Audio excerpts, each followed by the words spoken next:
Assalamualaikum warahmatullahi wabarakatuh. Saya Rafida Zaya Rahmah dan rekan saya Nanda Alivia akan menjelaskan materi tentang lanjutan keseimbangan ekonomi 4 sektor. Pengertian perekonomian 4 sektor. Perekonomian 4 sektor disebut perekonomian yang terbuka atau open economy. Disebut sebagai perekonomian terbuka karena telah terbuka terhadap perdagangan dengan negara lain dalam bentuk ekspor dan impor barang dan jasa, serta ada peranan pemerintah. Dengan adanya perdagangan internasional, maka akan memunculkan dua variabel baru dalam perhitungan pendapatan nasional, yaitu yang pertama ada ekspor. Ekspor sendiri merupakan kegiatan pengiriman dan penjualan barang produksi dari dalam negeri ke luar negeri dengan tujuan meningkatkan pendapatan negeri. Fungsi ekspor dapat dinyatakan dengan menggunakan rumus berikut. X sama dengan X0 dengan keterangan X yaitu besar nilai ekspor dan X0 ekspor nilainya konstan, tidak tergantung pada variabel apapun. Lalu yang kedua ada impor. Impor sendiri merupakan kegiatan pembelian dan pemasukan barang dari luar negeri ke dalam negeri.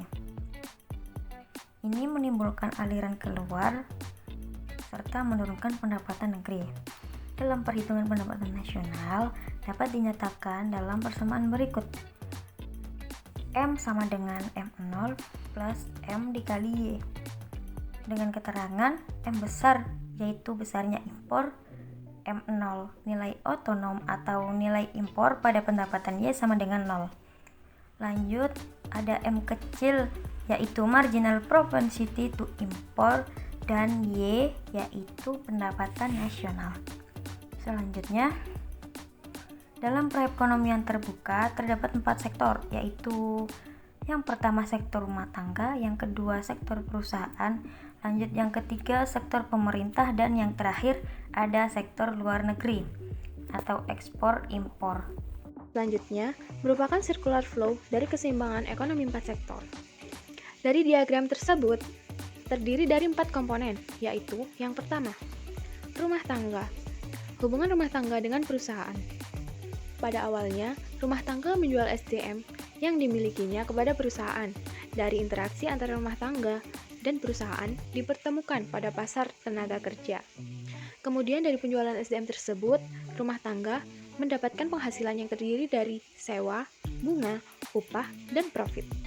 Hal ini dipertemukan dalam pasar uang dan lembaga keuangan. Hubungan rumah tangga dengan pemerintah. Dalam hubungan ini, rumah tangga menyetorkan sejumlah uang sebagai pajak kepada pemerintah dan rumah tangga menerima penerimaan berupa gaji, bunga, penghasilan non-balas jasa dari pemerintah atau berupa hasil dari pajak. Hubungan rumah tangga dengan negara lain. Untuk mencapai hubungan dengan negara lain, rumah tangga harus melewati pasar barang dan pasar luar negeri. Rumah tangga mengimpor barang dan jasa dari luar negeri untuk memenuhi kebutuhan hidup. Yang kedua, perusahaan. Perusahaan merupakan gabungan unit kegiatan yang menghasilkan produk barang dan jasa. Hubungan perusahaan dengan rumah tangga. Perusahaan menghasilkan produk-produk berupa barang dan jasa yang dikonsumsi oleh masyarakat. Lalu, perusahaan mendapatkan penghasilan dari penjualan produknya tersebut. Interaksi tersebut pertemukan dalam pasar barang. Pasar barang adalah pasar yang mempertemukan penawaran dan permintaan barang dan jasa. Pasar barang sering diistilahkan dengan sektor real. Hubungan perusahaan dengan pemerintah. Perusahaan membayar pajak kepada pemerintah dan perusahaan menjual produk dan jasa kepada pemerintah melalui pasar barang. Hubungan perusahaan dengan dunia internasional. Perusahaan melakukan impor atas produk barang maupun jasa dari luar negeri melalui pasar barang dan pasar luar negeri. Dari hasil penjualan tersebut, perusahaan mendapatkan laba atau profit. Yang ketiga, pemerintah. Pemerintah bertindak sebagai pembuat dan pengatur kebijakan masyarakat dan bisnis. Hubungan pemerintah dengan rumah tangga. Pemerintah menerima setoran pajak ke rumah tangga untuk kebutuhan operasional, pembangunan, dan lain-lain untuk membangun negara. Hubungan pemerintah dengan perusahaan. Pemerintah mendapatkan penerimaan pajak dari perusahaan, dan pemerintah juga membeli produk dari perusahaan berdasarkan dana anggaran belanja yang ada. Yang keempat, dunia internasional.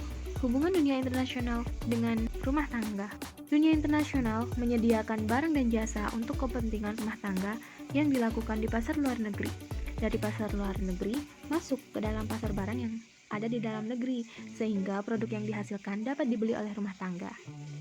Sehingga dari transaksi jual beli tersebut, negara lain mendapatkan laba atau profit. Hubungan dunia internasional dengan perusahaan. Dunia internasional mengekspor produknya kepada bisnis-bisnis perusahaan. Aliran barang dan jasanya juga melalui pasar negeri, lalu masuk ke pasar barang. Dari proses tersebut juga dihasilkannya suatu laba. Berikutnya, konsep keseimbangan ekonomi 4 sektor. Untuk menghitung pendapatan nasional keseimbangan pada perekonomian terbuka, dapat dilakukan dengan formulasi sebagai berikut. Y sama dengan C plus I plus G plus X min M. Yang mana Y merupakan pendapatan nasional atau tingkat pendapatan, C untuk konsumsi, I untuk investasi, G untuk pengeluaran pemerintah, X untuk ekspor, M untuk impor. Selanjutnya, faktor penentu ekspor dan impor. Yang pertama, harga-harga dalam negeri. Yang kedua, harga-harga luar negeri. Yang ketiga, perubahan nilai kurs valuta asing. Dan yang keempat, pendapatan penduduk luar negeri. Selanjutnya, faktor penentu ekspor. Apabila barang tersebut diperlukan negara lain dan mereka tidak dapat memproduksi barang tersebut atau produksinya tidak dapat memenuhi keperluan dalam negeri. Untuk sekedar catatan, besar kecilnya ekspor tidak dipengaruhi oleh tingkat pendapatan nasional yang terjadi dalam perekonomian.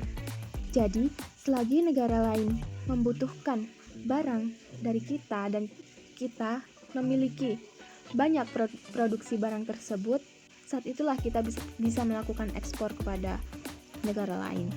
Berikutnya, faktor penentu impor. Yang pertama, tingkat pendapatan negara. Yang kedua, inflasi dalam negeri. Yang ketiga, kemampuan suatu negara untuk membuat atau menghasilkan barang. Yang keempat, cita rasa konsumen terhadap produk impor. Baiklah, sekian yang dapat kami sampaikan, kurang lebihnya mohon maaf. Wabillahi taufiq wal hidayah. Wassalamualaikum warahmatullahi wabarakatuh.